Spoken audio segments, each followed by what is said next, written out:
Hi, I'm Dr. Sue Bunn. I'm one of the consultant paediatricians or paediatric gastroenterologists at the Royal Aberdeen Children's Hospital. We're doing a series of videos looking to help young people and their families when the young person has conditions we call functional abdominal disorders. And this video is about sleep, because a very common pattern I've recognised over many years of looking after young people with these conditions is that sleep is a particular issue. The pattern I see most commonly is that young people spend a long time getting off to sleep or struggling to get off to sleep in the evenings and into the night, getting to sleep often very late, and then either being extremely tired in the morning or not wanting to get up in the morning or getting up later in the afternoon. And what we recognise is, again, we can't treat these conditions very easily. There's not a quick and easy medication, so it's lots of little measures that altogether make a difference. And certainly getting back to a proper sleep-wake pattern, not being overtired, makes the nerves a lot less jangly in the tummy, and therefore it's a really important part of getting a young person better from their tummy sensations, but also get them back to what I think we've been focusing on for you, which is back to normal functioning, recognising that we can't take these symptoms away completely, but what's really important for these young people is to get back to doing the normal things that young people of their age should be doing. And clearly, if they're sleeping through the morning or they're overtired, they're not going to be able to do those. So if we look at sleep particularly, one of the issues I think is that when you're lying in bed at night time and it's dark, you focus a lot on difficult symptoms. Also, if they've got into that vicious cycle that the functional disorders stop them doing all the things they want to do, they're not mixing with their friends as much, they're not getting into school, they're getting behind with schoolwork, all these worries and anxieties tend to play around in their head, and that stops them getting off to sleep as well.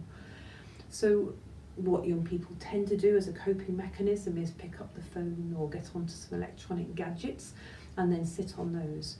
But what we know as professionals is that all those electronic gadgets, the lights on them stimulate the awake hormone in the brain. So actually it's making a bad situation worse, and it's very difficult to get off to sleep when you've been on electronic gadgets. So we need to put together a package where the young person gets back to a normal sleep-wake pattern. What I say to young people that I deal with is that I can only help so far, and parents can only help so far. They've got to really want to get their sleep-wake back onto the right page again. What we would ask them to do is in the evening to do some kind of regular relaxing activity. Now that might be having a bath, having a shower, just doing something that sort of relaxes them at evening. Have a set bedtime, and that depends obviously on the age of the child. Not to go on to electronic gadgets in the bedroom, and so things like audio books are very good, or reading books are very good, because that's a relaxing thing to do instead of being stimulated by electronic.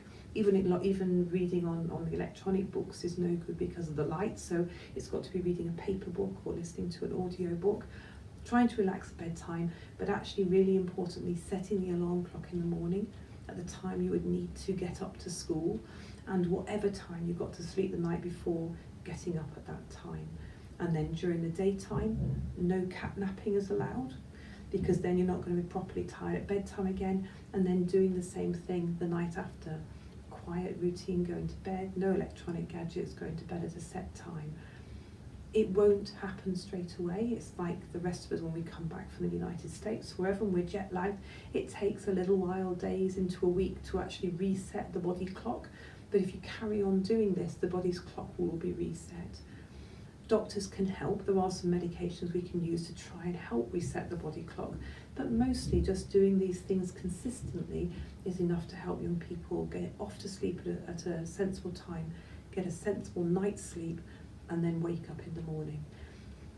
I always talk about, particularly if the young person isn't at school and they're doing part days at school, I like them to do mornings at school, because again, that gives you a reason to get up in the morning to normal time, get ready for school to normal time, and perhaps you're only up to doing an hour or 2 or 3 at school, but that's fine, but try and do those hours in the morning because it helps reset the body clock.